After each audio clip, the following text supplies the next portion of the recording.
السلام علیکم ورحمۃ اللہ وبرکاتہ۔ محترم سامعین کرام، زاد مسلم کے درس حدیث میں آپ کا استقبال ہے،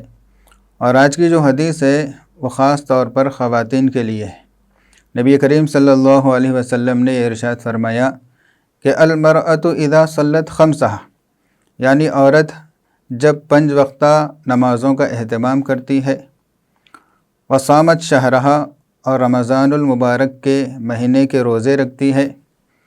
وَأَحْسَنَتْ فَرْجَهَا، اور زنا اور بدکاری اس طرح کی چیزوں سے اپنے آپ کو محفوظ رکھتی ہے، وَأَطَاعَتْ بَعْلَهَا، اور اپنے شوہر کی فرما برداری اور اطاعت کرتی ہے، تو فرمایا کہ فَلْتَدْخُلْ مِنْ أَيِّ أَبْوَابِ الْجَنَّةِ شَاءَتْ، تو عورت جنت کے جس دروازے سے چاہے وہ جنت میں داخل ہو سکتی ہے۔ تو محترم سامعین اور سامعات، ہمیں سب سے پہلے اس بات کو سمجھنے کی ضرورت ہے کہ دیکھو، دنیا کے اندر بلکہ کائنات میں بھی کسی بھی نظام کے ٹھیک ٹھاک چلنے کے لیے یہ ضروری ہے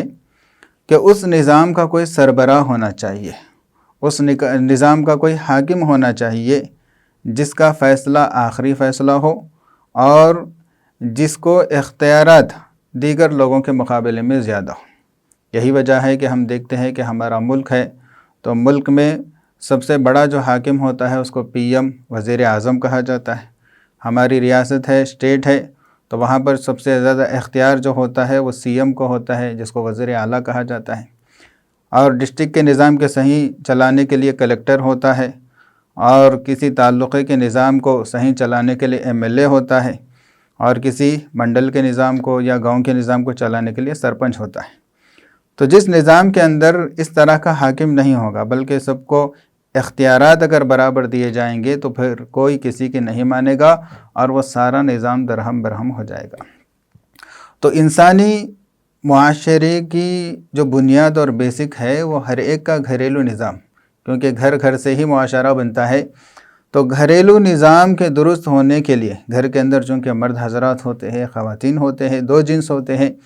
تو اس نظام کو درست قرار دینے کے لیے، درست چلانے کے لیے اللہ تعالیٰ نے مردوں کو عورتوں پر نگران بنایا ہے۔ قرآن پاک میں اللہ تعالیٰ فرماتے ہیں الرجال قوامون علی النساء،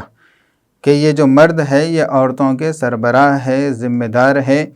تو ایسی صورت میں عورتوں کو چاہیے، خواتین کو چاہیے کہ وہ مردوں کو اپنے سر کا تاج بنائے اور ان کی اطاعت کو لازم سمجھے، کیونکہ اسی آیت میں اللہ تعالیٰ آگے چل کر یہ ارشاد فرماتے ہیں کہ فَالصَّالِحَاتُ قَانِتَاتٌ حَافِظَاتٌ لِلْغَیْبِ، کہ نیک خواتین تو وہ ہے جو فرما بردار ہو، اطاعت شعار ہو، اور شوہر کی غیر موجودگی میں اپنے آپ کی حفاظت کرنے والی ہو، یعنی کسی غیر غلط کام میں پڑنے والی نہ ہو۔ تو اس حدیث کو اگر دیکھ لیا جائے تو اس حدیث میں نبی کریم صلی اللہ علیہ وسلم نے یہ ارشاد فرمایا کہ عورت کو چاہیے کہ وہ مرد کی اطاعت کرے، بیوی کو چاہیے کہ وہ شوہر کی اطاعت کرے۔ اللہ کے نبی صلی اللہ علیہ وسلم نے شوہر کی اطاعت کو 3 فرائض کے ساتھ بیان فرمایا۔ ایک تو نماز جو کہ فرض ہے، اور روزہ یہ بھی فرض ہے، اور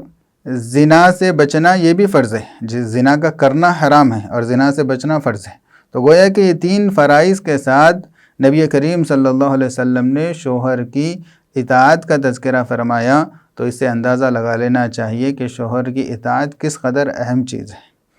تو اس لیے عورت کو ہمیشہ یہ کوشش کرتے رہنا چاہیے کہ کہیں ایسا نہ ہو کہ میری کسی غلطی کی وجہ سے، میری ناقدری کی وجہ سے میرا شوہر مجھ سے ناراض نہ ہو جائے، بلکہ ہمیشہ شوہر کو راضی رکھنے کی، اس کو خوش رکھنے کی اور فرما برداری کر کے اس کا دل جیتنے کی عورتوں کو کوشش کرنا چاہیے، اور یہ موت تک، جہاں تک ہو سکے، یعنی موت تک جو ہے نا، اس میں لگے رہنا چاہیے۔ یہی وجہ ہے ترمذی شریف کی ایک اور روایت میں نبی کریم صلی اللہ علیہ وسلم نے ارشاد فرمایا کہ جس عورت کی موت اس حال میں آئے کہ اس کا شوہر اس سے راضی تھا، عورت کے انتقال کے وقت عورت کا شوہر اگر اس سے راضی تھا، تو نبی کریم صلی اللہ علیہ وسلم نے ارشاد فرمایا کہ یہ عورت جنت میں جائے گی۔ تو اوپر بھی جنت کی بشارت، اور یہاں پر بھی شوہر کی اطاعت پر اور شوہر کی رضامندی پر جنت کی بشارت دی گئی ہے۔ اس سے سمجھ لینا چاہیے کہ یہ کس قدر اہم چیز ہے۔ اور دوسری بات یہاں پر یہ بھی سمجھنے کی ضرورت ہے کہ کسی بھی عمل کے سلسلے میں جنت کی جو بشارت دی جاتی ہے اس کا اہم مقصد یہ ہوتا ہے کہ یہ اللہ تعالیٰ کو یہ عمل بہت زیادہ پسندیدہ ہے، یہ بتانے کے لیے جنت کی بشارت دی جاتی ہے۔ تو اس لیے کہنا پڑ رہا ہے کہ ایسا نہیں ہے کہ بس شوہر کی اطاعت ایک ہی کر لی اور باقی چاہے کتنی بھی گندگی ہو ہر حال میں وہ جنت میں ہی جائے گی، ایسا بھی نہیں ہے۔ مثال کے طور پر ایک عورت شوہر کی تو اطاعت گزار ہے، فرما بردار ہے، لیکن عقیدہ انتہائی خراب ہے، تو پھر جو ہے نا پھر غلط عقیدے کی سزا اس کو ملے گی، یا دیگر اعمال کے اندر بہت زیادہ کمزوری ہے یا بہت بڑے بڑے گناہوں کے اندر ملوث ہے، جن کا لازمی حق یہ ہے کہ یعنی ہر گناہ کا حق تو یہ ہے کہ جہنم کی سزا دی جائے، تو پھر ایسی صورت میں ان گناہوں کی سزا دینا نہ دینا یہ اللہ تعالیٰ کی مرضی پر ہے، لیکن یہ بتانا مقصود ہوتا ہے کہ یہ جو عمل ہے یہ اللہ تعالیٰ کو بہت زیادہ پسندیدہ عمل ہے۔ تو ان دونوں احادیث سے پتہ چلا کہ شوہر کو راضی رکھنا، شوہر کی اطاعت کرنا، شوہر کو خوش رکھنا یہ اللہ تعالیٰ کو بہت زیادہ پسندیدہ عمل ہے۔ اور شوہر کو یعنی اس کا مفہوم مخالف یہ نکلتا ہے کہ شوہر کی ناراضگی اچھی بات نہیں ہے، شوہر ناراض ہوتا ہے یا کوئی شوہر کی اطاعت نہیں کرتی، شوہر کی بات نہیں مانتی، تو یہ اللہ اور اس کے رسول کو بھی ناراض کرنے والی بات ہو جاتی ہے۔ لیکن یہاں پر بھی ایک نقطے کی بات یہ ہے کہ اس صورت میں ہوگا جبکہ شوہر کسی امر جائز، کسی جائز کام کے نہ کرنے کی وجہ سے یا کسی حق کے ادا نہ کرنے کی وجہ سے بیوی سے ناراض ہوا ہو، تو اس صورت میں یہ بیوی پر وعید ہے۔ لیکن معاملہ اگر اس کے برعکس ہے، شوہر ناراض تو ہے لیکن ناراض ہونے میں بیوی کی کوئی غلطی نہیں ہے اور بیوی کی طرف سے کوئی حق تلفی نہیں کی گئی، بلکہ الٹا شوہر اس سلسلے میں ظالم ہے۔ مثال کے طور پر مان لیجیے کہ کوئی شوہر ہے جو بے دین ہے، جس کے پاس دین کی اور دینی امور کی کوئی اہمیت نہیں ہے، جس کی وجہ سے وہ پردے کا بھی قائل نہیں ہے۔ اب دوسری طرف بیوی جو ہے نا حیادار ہے، دیندار ہے، وہ پردہ کرنا چاہتی ہے، اور شوہر یہ کہتا ہے کہ ہمارا خاندان میں اس طرح رشتہ داروں کے سامنے پردہ کرنا